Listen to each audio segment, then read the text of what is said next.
இது வந்து இப்போது வெள்ளத்தில் மூழ்கலை வண்டிங்க ஃபுல்லாக கழட்டியாச்சு. இப்போ வந்து கிளச்சு இன்ஜின்குள்ளேயும் தண்ணி போயிருக்கு. ஸோ கிளச்சு க்ளீன் பண்ணுறக்காக கேஸை கழட்டுறோம். உள்ளே எப்படி இருக்குன்னு பார்க்கலாம்.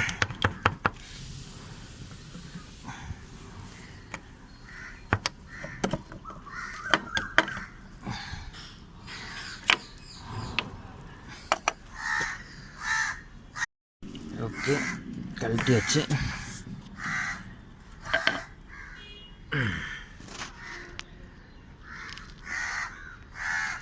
இதில் பார்த்தீங்கன்னா உள்ளே இங்கே பாருங்கள், இங்கே பூரா தண்ணி ஏறி இருக்குது பாருங்கள். இதெல்லாம் நம்ம இப்போ பெட்ரோல் ஊற்றி ஃபுல்லாக இங்கே பாருங்கள், கீழே ஃபுல்லாகவே இருக்குது. இங்கே பாருங்கள், இந்த தண்ணியோட இது இப்போ பெட்ரோல் ஊற்றி ஃபுல்லாக க்ளீன் பண்ணிவிட்டு அதுக்கப்புறம் தான் நம்ம இதையை ஆயில் ஊற்றி ரெடி பண்ண